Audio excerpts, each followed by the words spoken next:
চট্টগ্রাম নগরীর অন্যতম ঐতিহ্যবাহী শিক্ষা প্রতিষ্ঠান চট্টগ্রাম সরকারি সিটি কলেজ আবারও উত্তপ্ত পরিস্থিতির সাক্ষী হল। ছাত্র রাজনীতির দুই প্রভাবশালী পক্ষ ছাত্রদল ও ছাত্র শিবিরের নেতাকর্মীদের মধ্যে সংঘর্ষের ঘটনা পুরো ক্যাম্পাস জুড়ে ছড়িয়ে পড়ে আতঙ্ক, অনিশ্চয়তা এবং গভীর উদ্বেগ। যে সময়টিতে দেশের বিভিন্ন শিক্ষা প্রতিষ্ঠানে এসএসসি পরীক্ষা শুরু হয়েছে, ঠিক সেই সময় একটি কলেজ ক্যাম্পাসে এমন উত্তেজনাপূর্ণ পরিস্থিতি তৈরি হওয়ায় বিষয়টি নতুন করে আলোচনায় এসেছে শিক্ষাঙ্গনের নিরাপত্তা ও রাজনীতির প্রভাব নিয়ে। জানা যায়, ঘটনার সূচনা হয় ক্যাম্পাসে একটি ভবনের দেওয়ালে থাকা একটি গ্রাফিতিকে কেন্দ্র করে। সেখানে ছাত্র রাজনীতি ও ছাত্রলীগ মুক্ত ক্যাম্পাস লেখা ছিল। পরে ছাত্রদলের কয়েকজন কর্মী সেখানে গিয়ে শব্দ পরিবর্তন করে ছাত্র শব্দটি মুছে দিয়ে তার স্থানে গুপ্ত শব্দটি সংযোজন করে। এই পরিবর্তন সামাজিক যোগাযোগ মাধ্যমে ছড়িয়ে পড়তেই মুহূর্তের মধ্যেই বিষয়টি উত্তেজনার কেন্দ্রবিন্দুতে পরিণত হয়। ছাত্র শিবিরের নেতাকর্মীরা বিষয়টিকে উস্কানিমূলক হিসেবে দেখেন বলে অভিযোগ ওঠে। অন্যদিকে ছাত্রদল দাবি করে প্রতীকী প্রতিবাদ।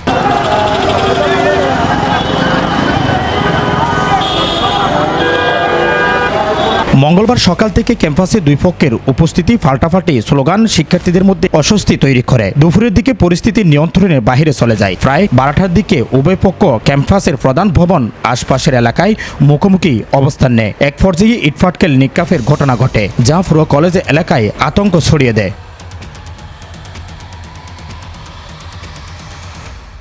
শিক্ষার্থীরা দূরে নিরাপদ স্থানে চলে যান। অনেকে ক্লাসরুম ও লাইব্রেরিতে আটকে পড়েন বলে জানা যায়। সাধারণ শিক্ষার্থীদের আতঙ্ক ও ভোগান্তি এই সংঘর্ষের সবচেয়ে বড় ভোগান্তি ছিলেন সাধারণ শিক্ষার্থীরা, যারা কোনো রাজনৈতিক কর্মকাণ্ডের সঙ্গে যুক্ত নন। তারাই সবচেয়ে বেশি আতঙ্কিত হয়ে পড়েন। বিশেষ করে দোকানে মনে করেন আসি, এখন এখানে জটলা দেখছি, আমি জটলা দিয়ে পার হয়ে দোকানে আসতেছি আর কি। আমি একটু বাজারে গেছিলাম বাসা থেকে, আমি এখানে স্থানীয়, কিন্তু হঠাৎ করে দেখলাম যে একজন জিজ্ঞেস করতেছে আপনি এখানে কী করতেছেন। আমি দোকানে যাচ্ছি, আমার দোকানে এখানে।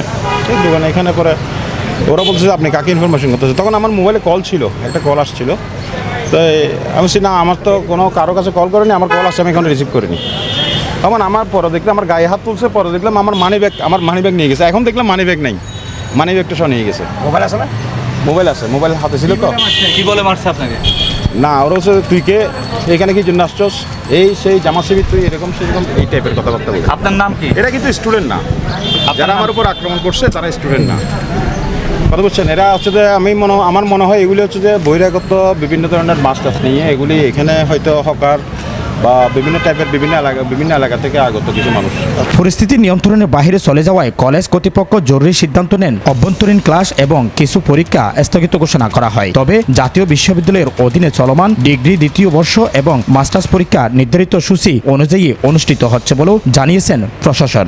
সংঘর্ষের খবর পেয়ে দ্রুত ঘটনাস্থলে পৌঁছে চট্টগ্রাম মেট্রোপলিটন পুলিশের উপস্থিতিতে ধীরে ধীরে পরিস্থিতি নিয়ন্ত্রণে আসে। শিক্ষক বিন্দু ও প্রশাসনের সহযোগিতায় দুপক্ষকে ক্যাম্পাস থেকে সরিয়ে দেওয়া হয়। পরবর্তীতে ক্যাম্পাসে অতিরিক্ত পুলিশ মোতায়েন করা হয়, যাহাতে নতুন করে কোনো উত্তেজনা না ছড়ায়। বাংলাদেশ পুলিশ কর্মকর্তারা জানিয়েছেন, ঘটনাটির সূত্রপাত পুরো প্রেক্ষাপট ও তদন্ত করে দেখা হচ্ছে। দায়ীদের শনাক্ত করে প্রয়োজনীয় আইনগত ব্যবস্থা নেওয়া হবে। আমরা চেষ্টা করছি যে আসলে কোন ঘটনা থেকে উৎপত্তি, আমরা বিভিন্ন তথ্য পাচ্ছি, তো এক্স্যাক্টলি ঘটনার সূত্র আসলে কোন ঘটনা দিয়ে শুরু সেটা যাচাই করার মাধ্যমে আমরা আপনাদেরকে জানাতে পারবো আশা করি। আপাতত হলো আমরা যেহেতু এই জায়গায় বিভিন্ন গ্রুপের উপস্থিতি ছিল, আমাদের প্রাথমিক কাজ হলো লোকজনদেরকে সরিয়ে দেওয়া। তা আমরা তাদেরকে সরিয়ে দিয়ে তারপরে আসলে যাচাই করার চেষ্টা করবো যে সূত্রপাত কোন জায়গা থেকে শুরু হয়েছে এবং এটা। কলেজের অধ্যক্ষ আবু সালে মোহাম্মদ নাইমুদ্দিন জানান, প্রথমে আমরা শিক্ষকদের মধ্যে পরিস্থিতি শান্ত করার চেষ্টা করি, কিন্তু পরিস্থিতি দ্রুত জটিল হয়ে পড়ে। পরে পুলিশ এসে পরিস্থিতি নিয়ন্ত্রণে আনে। তিনি আরো বলেন, ক্যাম্পাসে শিক্ষার পরিবেশ ফিরিয়ে আনাই এখন প্রধান অধিকার। শিক্ষা সংশ্লিষ্টরা বলছেন, এমন পরিস্থিতি শুধু একটি প্রতিষ্ঠানের সমস্যা নয়, বরং পুরো শিক্ষা ব্যবস্থার উপর নেতিবাচক প্রভাব ফেলে। আমার এখানে পরীক্ষা চলছে বাইরের রাস্তায়, তো আমরা দেখতে পাচ্ছি রাস্তায় হই হট্টগোল, হ্যাঁ, মারামারি, ধাওয়া পাল্টা দাওয়া, এগুলো আমরা দেখছি। আমরা এক্সিকিউটিভ রক্ষা বাহিনীকে জানিয়েছি আমার এখানে পরীক্ষার্থী আছে, তো ওনারা আমাকে বলেছেন একটু অপেক্ষা করেন, পরীক্ষার্থীরা আমরা ক্লিয়ারেন্স না দেওয়ার জন্য যেন বাহির না হয়। তো ওনারা আমাদের একটু আগে বললো যে হ্যাঁ, ওদেরকে এখন বের করে দিতে পারবেন। তো আমাদের মাস্টার্সে যারা তারা চলে গেল, আর বাকি যে পরীক্ষার্থী ডিগ্রি, ওদের পরীক্ষা শেষ হবে 5:30টায়। ওইটা শেষ হলো আমরা ওদেরকে নিরাপদে ক্যাম্পাস ত্যাগ করার আমরা পদক্ষেপ চট্টগ্রাম সিটি কলেজের ঘটনা আবারও সামনে এনেছে বাংলাদেশের শিক্ষাঙ্গনের ছাত্র রাজনীতির বাস্তবতা। দীর্ঘদিন ধরে অভিযোগ রয়েছে যে ক্যাম্পাসগুলোতে রাজনৈতিক দলগুলোর ছাত্র সংগঠনগুলোর মধ্যে আধিপত্য বিস্তারকে কেন্দ্র করে উত্তেজনা তৈরি হয়। যদিও রাজনৈতিক নেতারা দাবি করেন ছাত্র রাজনীতি গণতান্ত্রিক চর্চার অংশ, তবে বাস্তবতায় দেখা যায় অনেক সময় এটি শিক্ষার পরিবেশকে বিঘ্নিত করে। বিশেষ করে পরীক্ষার সময় বা গুরুত্বপূর্ণ একাডেমিক মুহূর্তে এমন সংঘর্ষ শিক্ষার্থীদের ভবিষ্যৎ নিয়ে অনিশ্চয়তা তৈরি করে। Jamal Uddin Zahed, news desk, Chittagong.